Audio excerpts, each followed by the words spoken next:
All right, first of all, I want to thank everyone here in Memphis associated with the AutoZone Liberty Bowl. Short stay, but a successful stay, and very proud of everyone associated with our program.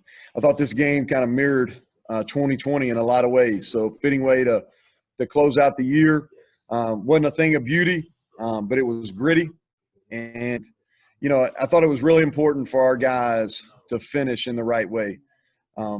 Going into this game, we had played football and we're great representatives of how the game should be played for 8 games. We didn't win them all, but we had a chance to win every single one of them. And then our 9th game was ugly. It wasn't who we were. And for us to bounce back and have a come-from-behind victory here in the 4th quarter, win our 2nd bowl game since joining the Big 12, I thought it was huge. And it's huge for our program moving forward, going 6-4. Great way to end. You know, if you look at it, a lot of our glue guys, you know, that are seniors that are finishing their career, they played big roles in this. And I think that's special. That's a memory for them that they'll have for their entire life. That's a happy locker room in there. That's a locker room that has poured a ton into it, and they need some time off. And so staff, players, everybody's looking to hit a pause here. But what a way to end the 2020 season with a bowl win. And so with that, I'll take questions. Steven, first question. Hey, Coach Brown, congrats on the victory. Yeah, thank you. All right. First question is, what kind of went into your mind when you made the decision to change quarterbacks, and what was just your overall impression of how Kendall played down the stretch for you? Yeah, so the decision was kind of a combined decision between Sean Reagan, our quarterback coach, Jared Parker, offense coordinator, and myself. And Jared has played very, very well all year. But he just, for whatever reason, didn't see it well. I thought Coach Woody at Army did a really nice job of mixing it up. And we had 2 uncharacteristically bad turnovers. The interception was a play that really hurt us. I think that led maybe to their first points. And then the 2-minute drive, we had a couple plays in a row there where we had people and just didn't execute very well. And then we got the ball back after the fumble, and I didn't think our response was very good there.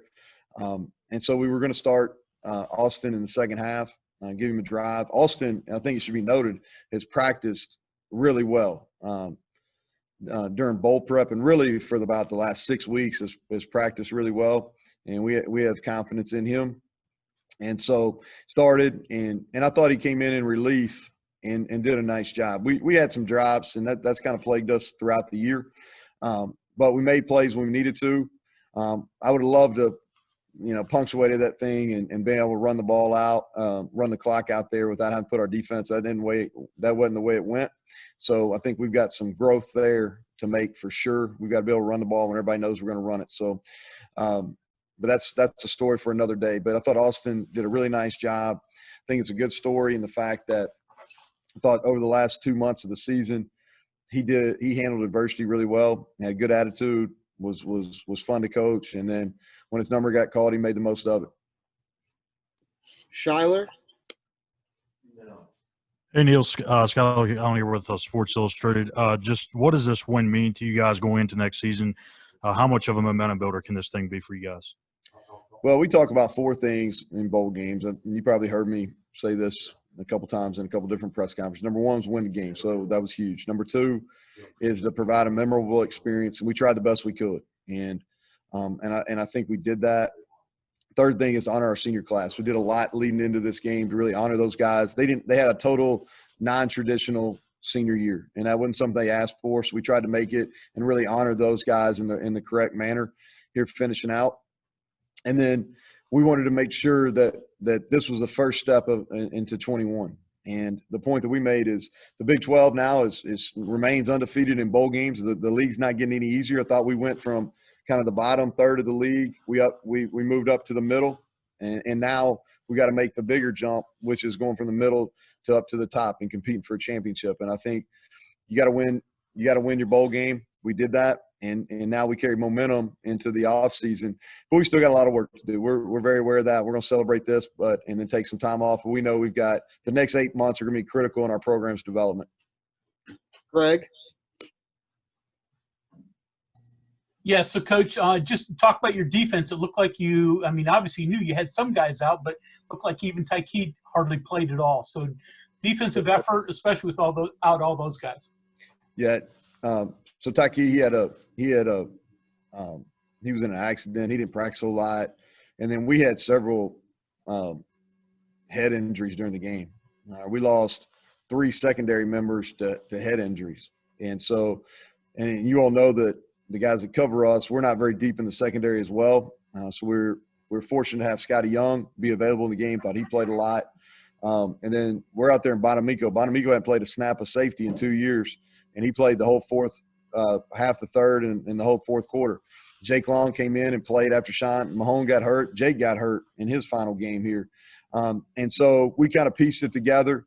And then if you look at it, I thought the last 3 or 4 times, maybe been 4 times that we had the ball, or they had the ball, that we were able to get stops. And I think that speaks really highly, not only of our players. I thought they played extremely hard, but also I thought our staff did a nice job. And I think something that it's unfortunate we couldn't take advantage of it offensively, but the successful onside kick completely changed the field position game in the second half. And the defense did a great job being able to continue to pin them back and offensively eventually scored the touchdown there. Ryan? Hey, Neal, you were talking about, the staff, and obviously early you were plugging up the middle really well, and they started hitting you a little bit on the perimeter with those runs. What was kind of the key there to getting that adjusted and solidified, and just how much of that game was kind of on the fly in terms of how you were defending that offense? Well, a ton of it was on the fly, honestly. And we tried to play our base defense. We didn't try to recreate the wheel in about 9 days here. It just wasn't going to be possible. Most people that play Army or play a triple option, they know at the minimum 3 weeks. You usually find out the Sunday after the first Saturday in December who your bowl opponent's going to be, and you got about 3 weeks to get ready for them. Or you have them on your schedule and you work them spring, summer, fall camp. That wasn't the case. We basically practiced last Tuesday and Wednesday, came back, and then had a traditional game week. And so we practiced 7 times, and only one of those was in shoulder pads. And so I thought with that minimum, I thought our staff did a nice job adjusting, and they hurt us with some outside runs. We were talented in the middle. We knew they'd have a difficult time blocking us, the matchups. The big fullback's hard to tackle, but they hurt us out on the perimeter. And basically, once we got the backside safety over there to be a factor, and we were able to set the edge into the boundary, then we played that much better late in the third, or really after the first drive in the second half. All right, we've got time for 2 more, starting with Clayton. Neal, you win this the final game of the calendar year 2020 here with the Liberty Bowl. What are you taking away from not only this year 2020 as a whole, but also this college football season in 2020 amid everything going on? Well, I think there needs to be a lot of credit given in to all the people that made this college football season happen. And there's been ups and downs, there's been cancellations, postponements, all those type of things. I just really believe that playing football was the right thing to do. That quarantine time was really hard. And my intent is always up for mental health, but that was a really difficult time for guys 17, 18 to 22, 23 to be thrown completely out of their routine. And I think playing was a positive experience. Now, it was tough. It really wore not just on our football team, but I think college football teams across the country late in November into the month of December. Our performance here was much better in this bowl game as far as energy and how we played. And I think a big piece of that was the guys had an opportunity. They had 2 different breaks, since we played Iowa State. They had a long 7-day break where they could go home. People take that for granted. As somebody has, married and has kids, my home's in Morgantown now.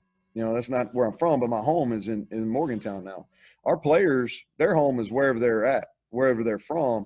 And you take a kid that's not able to go back and go to their home for 7 months, that wears on you. And so we were fortunate that our guys got a break there. And I thought we handled the bowl prep in the right way from a staff standpoint, giving them some time off. And so the takeaway is it was better than the alternative. Playing was better. I thought kudos to our people. I thought handling the COVID issues as best we can. I thought our guys and our staff and really our administration was extremely supportive. And so you're always going to remember this year. That's what I told our players, and what better way to remember it with a bowl win here.